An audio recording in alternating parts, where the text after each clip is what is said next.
Вирустық аурулар ағзаға вирустардың енуінен пайда болатын жұқпалы аурулар.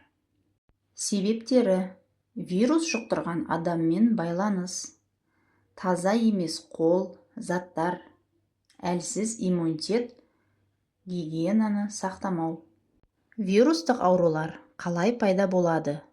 Вирус ауа арқылы, қол арқылы, тағам және су арқылы немесе жарақаттанған ағзаға енеді.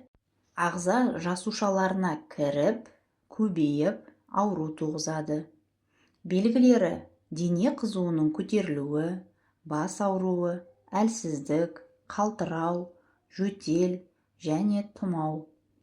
Тамақтың ауруы және бұлшықет пен буынның ауруы. Емдеу жолдары: дәрігер тағайындаған дәрілер, көп сұйықтық ішу, төсек режимін сақтау, қызуды түсіретін дәрілер.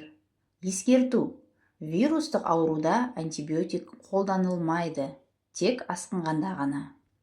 Алдын алу шаралары: қолды жиі жуу, вакцина алу, маска тағу қажет жағдайда. Дұрыс тамақтану, иммунитетті күшейту, ауру адамдардан аулақ болу. Вирустық аурулардың алдын алу тазалық пен сақтықта. Денсаулықтарыңызды сақтап, салауатты өмір салтын ұстаныңыздар. Сау болыңыздар.